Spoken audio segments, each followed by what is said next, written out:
Cup வாழைப்பூவை வந்து நம்ம குட்டி குட்டியாக கட் பண்ணி வச்சுருக்கோம். அதையும் நம்ம இப்போ இதில் சேர்த்துடலாம். கொஞ்சமாக கருவேப்பிலை, கொஞ்சமாக கொத்தமல்லி இலை.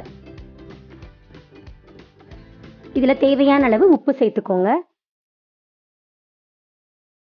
ஒரு 2 பிஞ்ச் அளவுக்கு பெருங்காயம் நம்ம சேர்த்துடலாம். இப்போ இது எல்லாத்தையும் சேர்த்ததுக்கப்புறம் நல்லா மிக்ஸ் பண்ணி விட்டுக்கோங்க.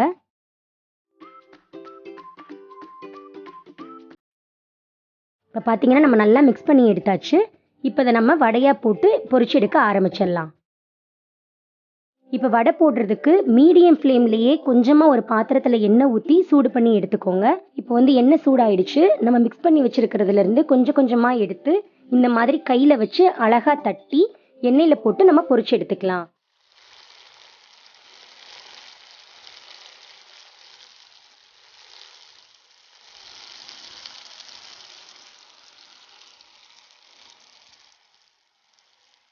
அடிப்பக்கம் வந்ததும் இதை நல்லா திருப்பி போட்டு எடுத்துக்கோங்க.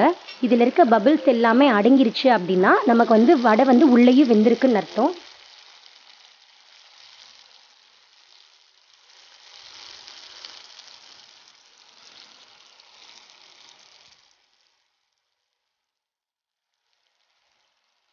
இப்போ வந்து வடை வந்து 2 பக்கமும் நல்லா வெந்து வந்துருச்சு. இப்போ இதை நம்ம வேற ஒரு பிளேட்டுக்கு நம்ம மாற்றிக்கலாம்.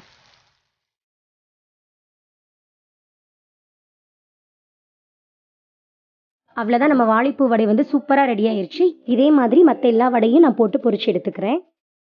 அவ்வளோதான், நம்மளோட ஆரோக்கியமான வாழைப்பூ வடை சூப்பராக ரெடி ஆயிடுச்சு. இந்த ப்ரிப்பரேஷன் வந்து ரொம்பவே ஈஸியானது தான். இதை நீங்கள் கண்டிப்பாக ட்ரை பண்ணி பாருங்கள். ட்ரை பண்ணி பார்த்துட்டு எப்படி இருந்துச்சுன்னு எனக்கு மறக்காமல் கமெண்ட்டில் சொல்லுங்கள்.